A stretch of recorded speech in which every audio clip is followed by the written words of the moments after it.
मानव इतिहास में सामाजिक स्थिरता और राज्य व्यवस्था बनाए रखने के लिए दंड प्रणाली ने अत्यंत क्रूर रूप भी अपनाए हैं।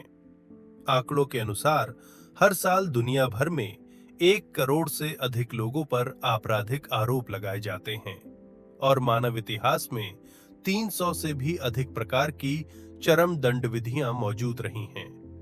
इनमें से कुछ तरीकों की क्रूरता कल्पना की सीमा से भी आगे जाती है।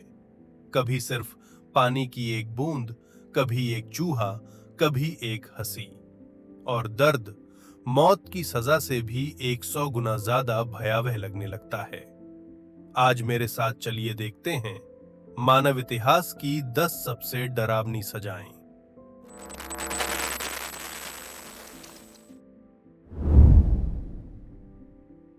16वीं शताब्दी के यूरोप से जुड़ा एंग्विश का नाशपाती नाम का ये औजार जब बंद होता है तो नाशपाती जैसा दिखता है। इसी वजह से कुछ संग्रहालयों ने इसे यातना नाशपाती कहा। बाहर से ये साधारण लगता है, लेकिन इसके अंदर एक ठंडी सच्चाई छुपी होती है। इसे स्क्रू घुमाकर धीरे धीरे फैलाया जा सकता है। कहा जाता है कि ये खास तौर पर मुंह और शरीर की कुछ संवेदनशील संरचनाओं के लिए अलग से डिजाइन किया गया था। इस्तेमाल के समय जल्लाद स्क्रू घुमाता है और धातु के हिस्से धीरे धीरे फैलते जाते हैं। अगर इसे मुंह में लगाया जाए तो ये पीड़ित की सांस और आवाज पर रोक लगा देता है। मतलब आप न सिर्फ बच नहीं सकते, बल्कि चिल्लाना भी लगभग असंभव हो जाता है।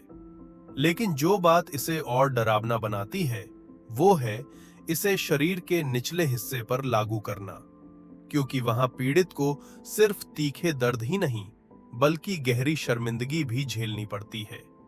दर्द और अपमान जब एक साथ दबाते हैं तो इंसान का मन बहुत जल्दी टूट सकता है। इसके इस्तेमाल के इतिहास की बात करें तो सबसे शुरुआती उल्लेख 1639 की एक चोरों के इतिहास जैसी किताब में मिलता है, जहां गौशेरुत पेरियोली नाम के एक डाकू का जिक्र आता है। रिकॉर्ड के मुताबिक उसने इस उपकरण को शुरुआत में सिर्फ इसलिए बनाया था कि पीड़ित चुप रहे और वो आसानी से लूट कर सके। लेकिन बाद में क्या ये सचमुच यातना के लिए व्यापक रूप से इस्तेमाल हुआ? इस पर विद्वानों को गहरा संदेह है। 19वीं शताब्दी में यूरोप के कुछ संग्रहालयों में सचमुच नाशपाती जैसे कुछ उपकरण प्रदर्शित किए गए और उन्हें यातना नाशपाती बताया भी गया, मगर उनके वास्तविक इस्तेमाल के दस्तावेज बहुत ही कम मिलते हैं। कुछ इतिहासकार तो ये भी मानते हैं कि ये शायद कोई मुंह खोलने वाला उपकरण रहा हो या चिकित्सा से जुड़ा औजार, यहां तक कि फलों का रस निचोड़ने जैसा साधन भी हो सकता है। लेकिन जो भी हो, भले ही इसकी असली भूमिका लोक कथाओं जितनी निर्मम ना रही हो, ये मध्ययुग और आरंभिक आधुनिक यूरोप को लेकर लोगों के डर और भ्रम का प्रतीक बन चुका है। मध्ययुगीन यातनाओं की कहानियों में ये धीरे धीरे क्रूरता और पीड़ा का चिन्ह बन गया और उस दौर के अंधेरे चेहरे की सामूहिक स्मृति में उतर गया। चाहे इसे कभी सच में यातना में न भी इस्तेमाल किया गया हो, सिर्फ इसका अस्तित्व ही मानव कल्पना की क्रूरता की अंतिम सीमा को चुनौती देता है। इतिहास के किसी कोने में एक खाली मैदान में लोग इकट्ठा हैं। पहला पत्थर फेंका जाता है, फिर दूसरा, तीसरा, और हवा में भी जैसे कोई अजीब सी उन्मादी गर्मी फैल जाती है। ये कोई खेल नहीं, ये मानव इतिहास की सबसे पुरानी और सबसे क्रूर सामूहिक सजाओं में से एक है। पत्थर मारने के दंड का सबसे शुरुआती लिखित उल्लेख बाइबल के ओल्ड टेस्टामेंट में मिलता है। वहां इसे उन लोगों को दंडित करने के लिए इस्तेमाल किया गया जो गंभीर अपराध के दोषी माने जाते थे, जैसे व्यभिचार, ईश निंदा या धर्म त्याग। इसका मूल स्वभाव ही सामूहिक भागीदारी वाला दंड है, जिसे ईश्वरीय न्याय और दंड का प्रतीक माना गया। इस क्रूर प्रक्रिया में दोषी को अक्सर बांध दिया जाता है या जमीन में इस तरह गाड़ा जाता है कि सिर्फ सिर या छाती से ऊपर का हिस्सा बाहर रहे। फिर भीड़ पत्थर उठाती है और एक के बाद एक फेंकी जाती है। आप कल्पना कर सकते हैं, लंबे समय तक लगातार चोटें लगना, खून बहना और भागने का कोई रास्ता न होना, दर्द में कराहते कराहते बेहोश हो जाना। कई बार यही एकमात्र विकल्प बचता है। इस दंड को अलग बनाता है यह तथ्य कि यहाँ जल्लाद कोई पेशेवर अधिकारी नहीं, बल्कि समुदाय का हर व्यक्ति होता है। ऐसे माहौल में व्यक्तिगत नैतिक जिम्मेदारी घुल जाती है और लोग एक विकृत सामूहिक उन्माद में खींच जाते हैं। तब ये सिर्फ अपराधी को दंड देना नहीं रहता, ये हिंसा का सामूहिक विस्फोट बन जाता है और इस दौरान वास्तविक न्याय अक्सर पीछे छूट जाता है। उसकी जगह भावनात्मक बदला सामने आ जाता है। आज मानवाधिकारों की सोच के चलते कई देशों ने इस तरह की कठोर सजा को समाप्त कर दिया है। फिर भी कुछ मुस्लिम देशों में ये दंड कानून में मौजूद है, जैसे ईरान, सऊदी अरब और सूडान आदि। लेकिन कानून में होना अलग बात है। वास्तविकता रूप से लागू किए जाने के मामले काफी दुर्लभ बताए जाते हैं। हाल के वर्षों में अंतर्राष्ट्रीय दबाव और मानवाधिकारों पर वैश्विक निगरानी के कारण कई जगहों पर ऐसे फैसलों को लागू करने में अत्यंत सावधानी बरतती जाती है। कभी-कभी अदालत के निर्णय के बावजूद अंतिम क्षणों में अंतर्राष्ट्रीय जनमत के दबाव से सजा बदली भी जा सकती है। फिर भी पत्थर मारने जैसा ये दंड धर्म और कानून की पुरानी छाप लिए इतिहास में भटकाता रहता है। इसकी कहानी हमें बार बार याद दिलाती है, सच्चा न्याय कभी हिंसा और पीड़ा की नींव पर खड़ा नहीं होना चाहिए। नौका यातना सुनकर अगर किसी को पानी के मनोरंजन की कल्पना आए तो रुकिए। ये कोई खेल नहीं, बल्कि नामों की मदद से दी जाने वाली एक चरम यातना है। इसकी उत्पत्ति का श्रेय प्राचीन फारसी साम्राज्य के एकेमेनिड वंश से जोड़ा जाता है और इसे साइरस महान ने शुरू किया। दंड के समय दोषी को खोखले पेड़ के तने या छोटी नाव में इस तरह रखा जाता है कि सिर और चारों अंग बाहर रहें। यह खुद में अजीब लगता है, लेकिन असली क्रूरता तो इसके बाद शुरू होती है। जब सब तैयार हो जाता है तो यातना देने वाले दोषी को खाना खिलाते हैं और उसके शरीर पर दूध व शहद लगाते हैं। सुनने में यह सुखद लगता है, लेकिन तेज धूप में दूध और शहद जल्दी सड़ने, खमीर उठने लगते हैं। धीरे धीरे दोषी को पेट फूलने और मितली जैसी तकलीफ होने लगती है और आसपास के कीड़े मकोड़े आकर्षित होकर उस पर हमला करने लगते हैं। समय के साथ वे शरीर के भीतर भी घुसकर परजीवी की तरह बसने लगते हैं। घाव बिगड़ते जाते हैं, संक्रमण और दुर्गंध जैसी स्थिति बन सकती है। अंततः शरीर की बुनियादी चयापचय प्रक्रियाएं भी नियंत्रण से बाहर होने लगती हैं।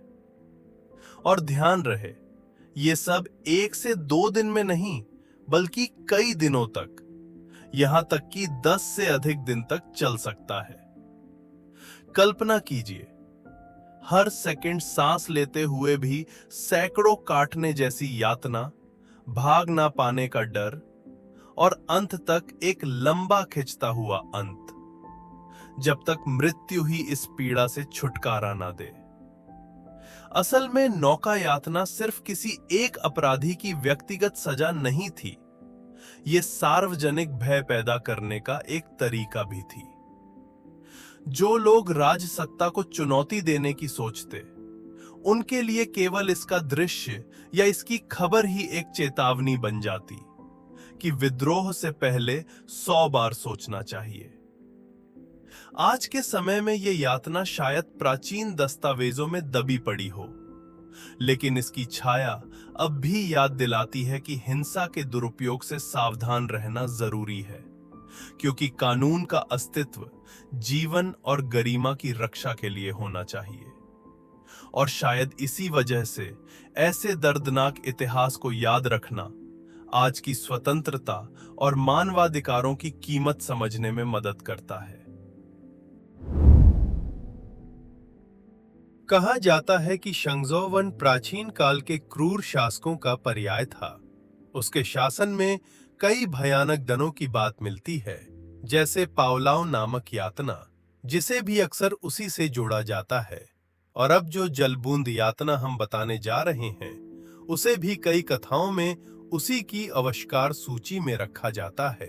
हालांकि यह इतिहास सच है या नहीं, इस पर कोई अंतिम निष्कर्ष नहीं माना जाता, लेकिन इस दंड की कहानियां बहुत लंबे समय से लोक परंपरा में फैली हुई हैं। इस दंड की प्रक्रिया ऊपर से बेहद सरल दिखती है। दोषी को बांधकर जमीन पर लिटा दिया जाता है, हाथ पैर जकड़े जाते हैं और सर को भी मजबूती से स्थिर कर दिया जाता है।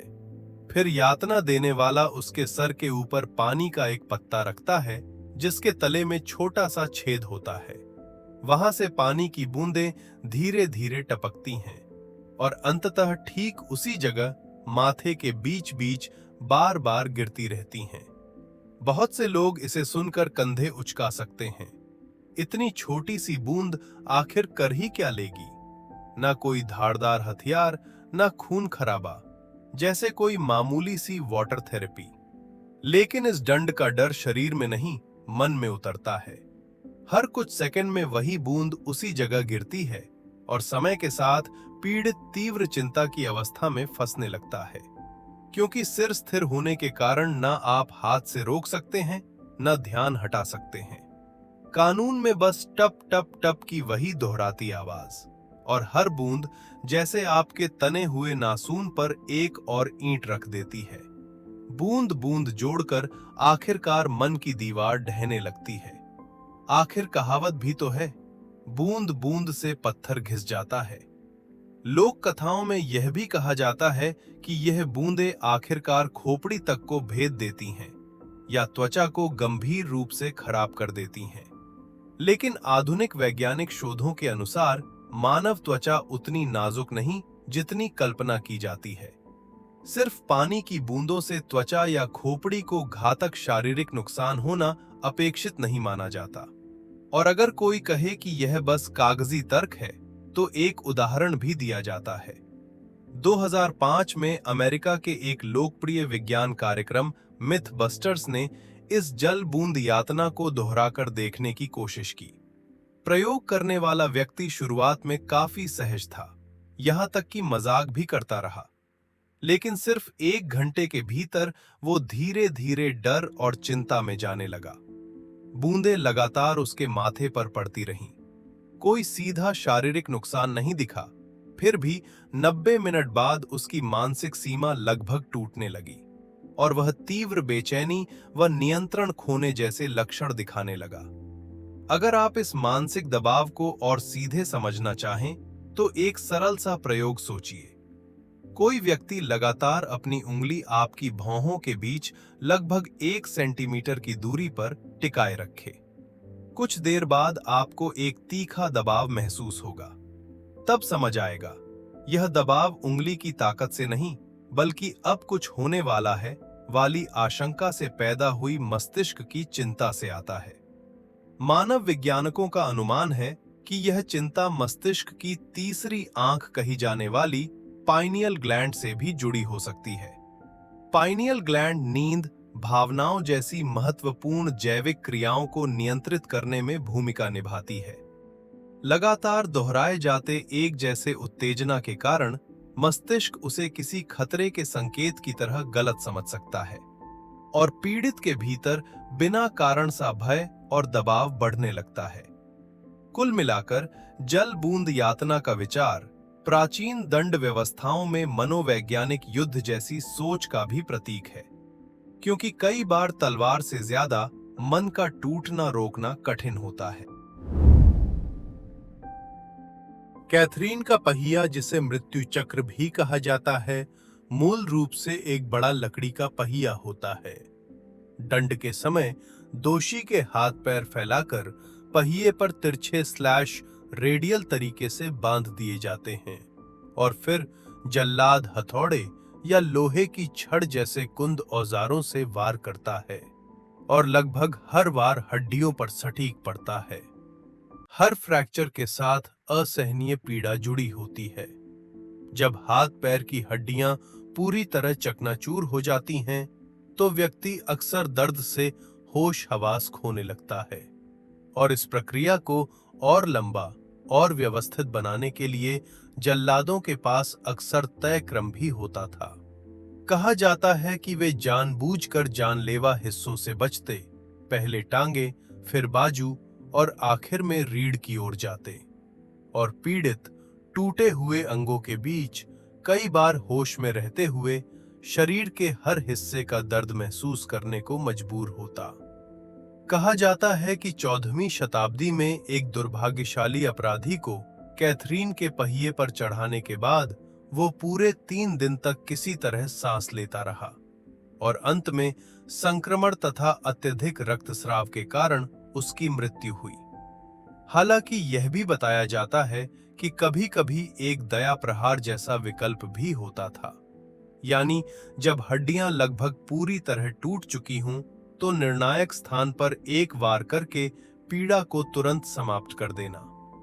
लेकिन ऐसी दया अक्सर न्यायाधीश के निर्णय पर निर्भर करती थी और कई बार इसे अपराधी को दिए गए विशेषाधिकार की तरह भी देखा जाता था।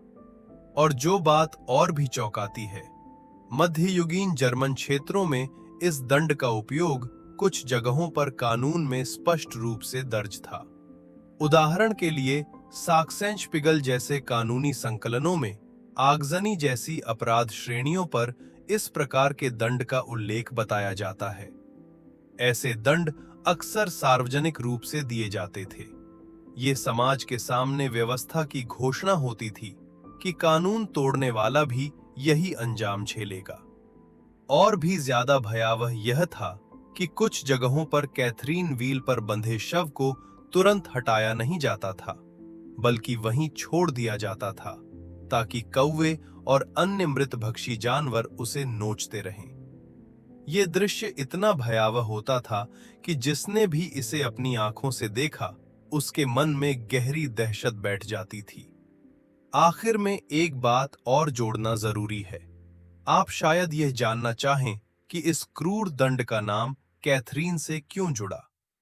इसका संबंध प्रारंभिक ईसाई शहीदा संत कैथरीन से माना जाता है। किंवदंती के अनुसार रोमन साम्राज्य के उत्पीड़न के सामने कैथरीन ने अपने विश्वास की दृढ़ता से रक्षा की और ईसाई सिद्धांतों को त्यागने से इनकार कर दिया। दंड स्वरूप रोमन अधिकारियों ने उन्हें एक विशाल टूटे हुए पहिए से बांधकर यातना देने की तैयारी की, लेकिन दंड लागू होने से पहले ही वह पहिया रहस्यमय ढंग से टूट गया और कैथरीन चमत्कारिक रूप से बच गईं। यही कारण है कि वे ईसाई इतिहास में एक महत्वपूर्ण व्यक्तित्व बन गईं। लेकिन वास्तविक दुनिया का कैथरीन व्हील किसी चमत्कार की गवाही नहीं देता। बस नंगी क्रूरता, खून और असहनीय पीड़ा ही शेष रह जाती थी। सभ्यता के आगे बढ़ने और मानवता की मांग तेज होने के साथ इस तरह की सजाएं धीरे धीरे इतिहास से हटने लगी। बवेरिया में कैथरीन का पहिया 1813 में समाप्त किया गया, जबकि हेस्सेन निर्वाचन राज्य में यह 1836 तक चलता रहा। इस दंड के औपचारिक रूप से अंतिम उपयोग का रिकॉर्ड 1841 में प्रशिया में बताया जाता है। आज यह इतिहास बन चुका है, लेकिन यह जिस चरम हिंसा और बर्बरता का प्रतीक है, वह बाद की पीढ़ियों को अब भी सोचने पर मजबूर करती है। प्राचीन दौर की तमाम अजीबो-गरीब सजाओं में हंसी यातना निस्संदेह सबसे रहस्यमय तरीकों में से एक है। इस यातना की कुंजी इंसान की एक शारीरिक प्रतिक्रिया है, यानी गुदगुदी से पैदा होने वाली अनियंत्रित प्रतिक्रिया। जब किसी को गुदगुदाया जाता है तो लगभग हर कोई अनजाने में जोर जोर से हंस पड़ता है। ये हंसी असली खुशी नहीं, बल्कि एक अनियंत्रित रिफ्लेक्स होती है और हंसी यातना में पीड़ित को अक्सर हंसते हंसते इतना थका दिया जाता है कि वो सांस लेने की क्षमता तक खो बैठता है। लगातार होने वाली खुजली सिर्फ शरीर के लिए असहनीय नहीं होती, बल्कि बिना रुके चलने वाली हंसी धीरे धीरे इंसान को अपने ही शरीर पर नियंत्रण खोने पर मजबूर कर देती है। इतालवी विधिवेत्ता फ्रांसिस्कुस ब्रूनुनुस ने 1502 में लिखी अपनी रचना प्रमाण और यातना पर चर्चा में एक खास किस्म की हंसी यातना का विस्तार से वर्णन किया था। दंड के दौरान पीड़ित के पैरों को पहले नमक वाले पानी में भिगोया जाता था। इसके बाद एक बकरी को लाकर आपके तलवों को लगातार चाटने के लिए लगाया जाता था। देखने में बकरी की जीभ नरम लगती है, लेकिन नमक वाले पानी से और भी संवेदनशील हुई त्वचा पर वो गुदगुदी जैसी अनुभूति बेहद तीखी हो जाती है।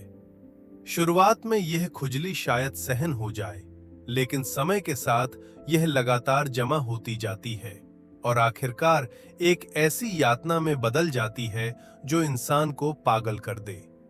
पीड़ित की हंसी धीरे धीरे कमजोर पड़ती जाती है, मगर बकरी की चाटना रुकता नहीं। एक परत और सोचिए तो समझ आता है, हंसी यातना सिर्फ शरीर की यातना नहीं, एक मनोवैज्ञानिक युद्ध भी है। जब लोग नाओ यांग की हालत में जबरदस्ती हंसने पर मजबूर हो जाते हैं और अपनी प्रतिक्रिया पर नियंत्रण नहीं रख पाते, तो मानसिक बेबसी बहुत तेजी से बढ़ती है। और यही भावनात्मक टूटन हंसी यातना की असली डरावनी बात है। जापान की कुछ प्राचीन निजी दंड प्रथाओं में हंसी यातना को अक्सर कबूलनामा निकलवाने के लिए इस्तेमाल किया जाता था, क्योंकि हंसी के पीछे छिपा घुटन जैसा एहसास और नियंत्रण खोने का डर साधारण शारीरिक दर्द से कहीं ज्यादा डर पैदा करता है। बहुत से लोग इस यातना में जल्दी टूट जाते थे और पूरा सच स्वीकार कर लेते थे। और सबसे व्यंग्यात्मक बात यह है, जोर से हंसना तो खुशी का प्रतीक माना जाता है, लेकिन हंसी यातना में वही हंसी इंसान के शरीर और मन को तोड़ देने वाला औजार बन जाती है। ये मानो हमें याद दिलाता है, हंसी के पीछे हमेशा खुशी नहीं होती। कभी कभी वही हंसी सबसे गहरे डर का चेहरा भी हो सकती है। कासे का बैल नाम सुनकर लगता है जैसे किसी मजेदार कहानी की शुरुआत हो, लेकिन इसके पीछे छुपा सच बेहद डरावना और दर्दनाक है। कासे के बैल की कहानी 570 ईसा पूर्व तक जाती है। उस समय सिसिली में फालारिस नाम का एक अत्याचारी शासक था। लेकिन हैरानी की बात यह है कि यह भयावह आविष्कार असल में पेरिलोस नाम के एक कांस कारगर से आया था। एक दिन पेरिलोस के मन में अचानक विचार आया कि वो ऐसा दंड यंत्र बनाए जो प्रदर्शन भी कर सके और इस अत्याचारी को खुश कर सके। उसने एक विशाल कांसे का बैल डिजाइन करके डाला। ये बैल असली बैल जितना बड़ा था, मगर उसका पेट खोखला था, इतना कि एक इंसान अंदर समा जाए। फिर पेरिलोस ने गर्व से फालारिस को अपनी कृति दिखाई और उसके डिजाइन की खासियतें विस्तार से समझाईं। उसके डिजाइन में अपराधी को कांसे के बैल के पेट में बंद कर दिया जाता था, फिर बस आग जलाई जाती एंड तापमान बढ़ते बढ़ते अंदर मौजूद व्यक्ति को जीवित ही भून देता। और इससे भी चतुराई ये थी कि पेरिलियोस ने बैल के नथनों और सींगों के पास खास छेद बनाए थे। जब अंदर बंद व्यक्ति चीखता तो ये छेद आवाज को बढ़ाकर और बिगाड़कर बैल की दहाड़ जैसी ध्वनि में बदल देते। इस तरह एक विचित्र प्रदर्शन जन्म लेता। दूसरे शब्दों में, यह डिजाइन दर्शकों को सिर्फ यातना दिखाता नहीं था, उसे सुनाता भी था। ये सचमुच रोकते खड़े कर देने वाली एक भयावह श्रव्य प्रस्तुति थी। लेकिन पेरिलिस ने कभी नहीं सोचा था कि उसकी बनाई इस डरावनी शो का मुख्य कलाकार बहुत जल्द वो खुद बनने वाला है। फालारिस इस विचार से तो बेहद प्रभावित हुआ, मगर उसने साफ समझा कि इस नए आविष्कार का असर कारगर को खुद महसूस करना चाहिए। और इसी तरह पेरिलिस पहला बदकिस्मत इंसान बना जिसे कांसे के बैल में फेंका गया। जैसे जैसे तापमान बढ़ा, पेरिलीस के शरीर ने झुलसती गर्मी की यातना झेली और ताप बढ़ने के साथ उसकी चीक्स तेज होती गई। मगर वे चीक्स कांसे के बैल की नालिकाओं से होकर बैल की दहाड़ बन गए एंड सिसिली के आसमान में गुजने लगीं। कांसे का बैली इतिहास में दूसरी यातनाओं की तरह व्यापक रूप से नहीं फैला, लेकिन इसकी चरम कठोरता और प्रतीकात्मकता ने इसे प्राचीन यातनाओं का एक क्लासिक उदाहरण बना दिया। ये सिर्फ एक दंड नहीं था, ये दृश्य और श्रव्य दोनों का एक साथ इस्तेमाल करने वाला उपकरण था। पूरा क्रम सिर्फ अपराधी को सजा देने के लिए नहीं, बल्कि एक सोच समझी प्रस्तुति जैसा भी था, जो दिखाता था कि अत्याचारी जीवन पर कितना पूर्ण नियंत्रण चाहता है। आज ये कांसे का दैत्य शायद समय की धूल में दब चुका हो, लेकिन इसकी श्रृंखला पैदा करने वाली कथा अब भी इतिहास की धारा में गूंजती है और हमें याद दिलाती है कि आज जो न्याय और मानवीयता हमारे पास है, वह कितनी मुश्किल से हासिल हुई है। प्राचीन दुनिया की सबसे क्रूर सजाओं की बात हो तो चूहा यातना का नाम लगभग हमेशा सामने आता है। इस यातना में चूहे को डर का औजार बना दिया जाता है, जो सिर्फ शरीर को नहीं, मन को भी तोड़ता है। इसके तरीके कई तरह के बताए जाते हैं और ये अक्सर जगह व मकसद के हिसाब से बदलता था। उदाहरण के तौर पर प्राचीन भारत में पीड़ित को ढीली पैंट पहनने के लिए मजबूर किया जाता था और फिर यातना देने वाला उसके पैंट के पायचों के भीतर चूहे छोड़ देता था। चूहे के नुकीले पंजे और दांत जैसे अदृश्य छोटे छोटे चाकू, जो पीड़ित की टांगों और जांघों के बीच के हिस्से में लगातार खरोंचते और काटते और असहनीय पीड़ा पैदा करते। बाद में 16वीं और 17वीं शताब्दी के नीदरलैंड्स के प्रतिरोध आंदोलनों में इस क्रूरता ने एक नया स्तर छू लिया। दुश्मन सैनिकों ने कबूलनामा निकलवाने के लिए एक बेहद निर्मम उपकरण बनाया। वो एक लोहे का पिंजरा था जिसके नीचे की ओर खुला हिस्सा होता था और अंदर चूहे बंद रहते थे। आमतौर पर यह पिंजरा पीड़ित के पेट के ऊपर रखा जाता और फिर पिंजरे के ऊपर कोयले जलाकर गर्म किया जाता। कोयलों की गर्मी चूहों को अंदर घबराकर भागने पर मजबूर करती, लेकिन उनके पास बचने का एक ही रास्ता होता, नीचे की ओर खोदना।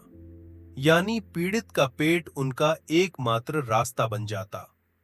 घबराहट में चूहे पागलों की तरह काटने खाने लगते और अंततः भीतर तक पहुंच जाते और पीड़ा चरम पर चली जाती। उस पल चूहे सिर्फ शरीर को नुकसान पहुंचाने का साधन नहीं रहते, वे नियंत्रण से बाहर हो चुके डर का प्रतीक बन जाते हैं। चूहों के झुंड के सामने इंसान का स्वाभाविक रिएक्शन घबराहट है और जब उन चूहों को भी रास्ता न मिले तो इंसान का डर भी अपने शिखर पर पहुंच जाता है। और शायद इस बिंदु पर आप राहत महसूस करें कि आप आधुनिक समय में जी रहे हैं। लेकिन मुझे बताना होगा कि 20वीं शताब्दी में भी चूहा यातना के इस्तेमाल के आरोप सामने आते हैं। चिली के तानाशाह पिनोशे के शासनकाल में उसकी सेना पर यह आरोप लगा कि उसने राजनीतिक कैदियों के साथ, खास तौर पर महिला कैदियों के साथ चूहा यातना का इस्तेमाल किया। कई महिला कैदियों ने याद किया कि उन्हें अपने शरीर के भीतर चूहों के काटने जैसी यातना सहने के लिए मजबूर किया गया। चूहों को उनके जननांगों में डाला गया, जिससे असहनीय पीड़ा और गहरा अपमान हुआ। इस तरह की चरम क्रूरता ने पीड़ितों की गरिमा और मानसिक स्थिति को गंभीर रूप से तोड़ दिया। ये भयावह दंड सिर्फ शारीरिक यातना नहीं, बल्कि एक मनोवैज्ञानिक आतंक खेल भी है। चूहे और इंसान के बीच स्वाभाविक घृणा/डर का रिश्ता इस दंड में उसे अत्यधिक मानसिक झटका देने वाला औजार बना देता है। और सच कहें तो चूहे यहां असली अपराधी नहीं, वे मानव अत्याचारियों के हाथ में एक धारदार चाकू जैसे बन जाते हैं, जो शरीर को चीरते हैं और सीधे इंसान के मन पर वार करते हैं। बहुत सी ऐतिहासिक ड्रामा सीरीज में सम्राट गुस्से में किसी को लिंची की सजा सुना देता है। तब खलनायक या भ्रष्ट अधिकारी तुरंत घबरा जाते हैं और बाकी दर्शक हक्का बक्का रह जाते हैं। लेकिन वास्तविकता में लिंची की क्रूरता आपकी कल्पना से कहीं आगे जा सकती है। इसे प्राचीन चीन की सबसे अमानवीय मृत्युदंडों में से एक माना जाता था और इसे उन लोगों के लिए रखा जाता था जिन्हें बेहद बड़े अपराधों का दोषी माना जाता था। दंड के दौरान अपराधी को सैकड़ों, यहां तक कि 1000 से भी अधिक बार शरीर से मांस काटे जाने की पीड़ा सहनी पड़ती थी। कहना पड़ेगा, ये जल्लाद की काला पर भी बहुत बड़ा दबाव डालता था। अगर हाथ थोड़ा भी कम सादा और एक ही वार में व्यक्ति की मौत हो गई तो उल्टा जल्लाद पर कर्तव्य में चूक का दोष लगाया जा सकता था। लिंची की शुरुआत का संबंध 5 राजवंश और 10 राज्यों के दौर में लियो राजवंश से जोड़ा जाता है।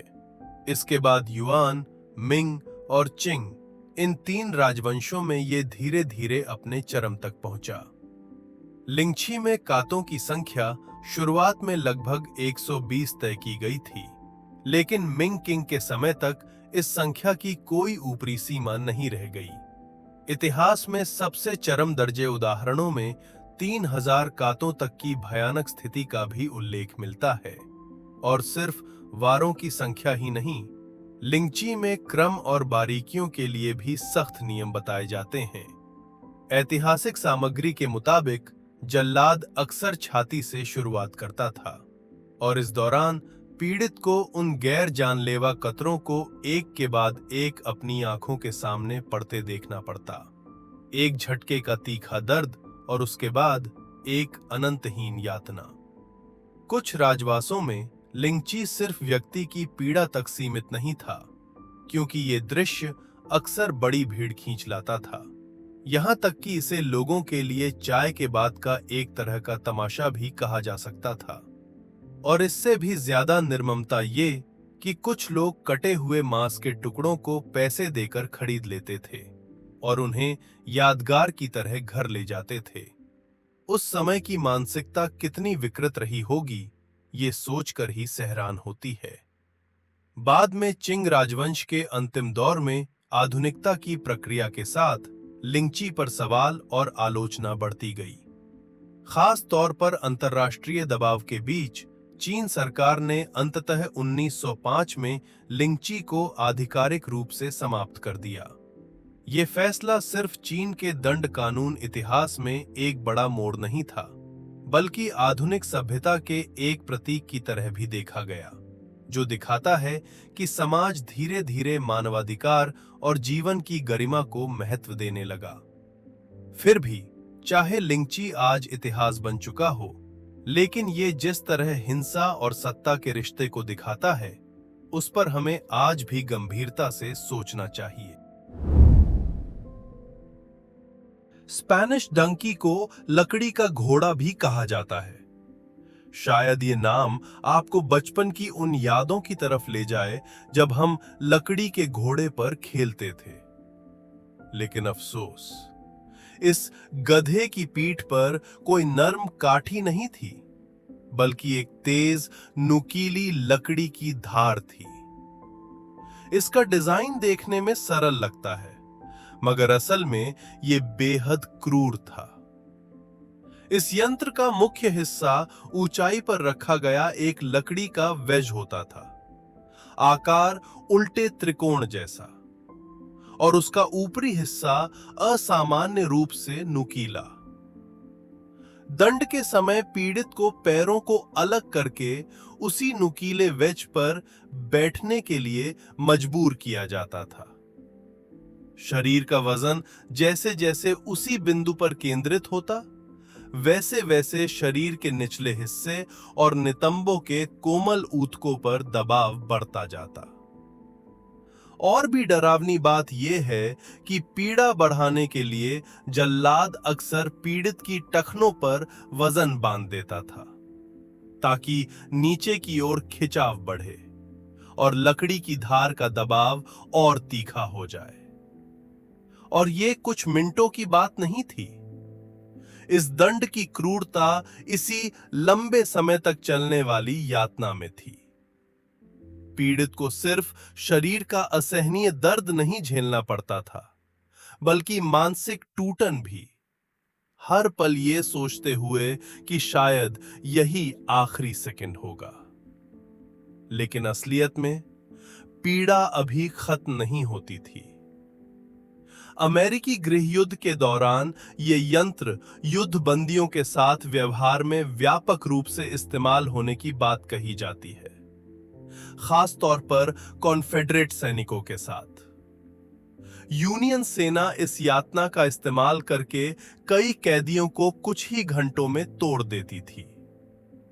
कुछ सैनिकों के बारे में कहा जाता है कि कई दिनों तक स्पैनिश डंकी पर रहने के बाद उनकी टांगें स्थायी रूप से अपंग हो गईं और वे फिर कभी खड़े नहीं हो सके। शरीर की चोटें अक्सर भारी मानसिक टूटन के साथ आती थीं और बहुत से सैनिक कबूल कर लेने को तैयार हो जाते थे, बस इस दर्द को दोबारा न झेलना पड़े। स्पैनिश डंकी, ये निर्दयी लकड़ी का गधा, अपनी नुकीली धार के साथ अनगिनत लोगों की पीड़ा और अपमान का गवाह बना और ये भी दिखाता रहा कि सत्ता रखने वालों की क्रूरता कितनी बेरहम हो सकती है। आज शायद हम उस चरम दर्द को दोबारा महसूस नहीं कर सकते, लेकिन स्पैनिश डंकी की कहानी अब भी हमें याद दिलाती है, इतिहास के अत्याचार भुलाए नहीं गए हैं। ठीक है, आज की वीडियो का सारा कंटेंट बस यही था। आज बताई गई 10 सबसे क्रूर सजाओं में से आपको कौन सी सबसे ज्यादा याद रह गई? कमेंट में बताइए। अगर आपको ये वीडियो पसंद आया तो लाइक करें, सब्सक्राइब करें और अपने दोस्तों के साथ शेयर भी करें। देखने के लिए धन्यवाद। अगली वीडियो में फिर मिलते हैं।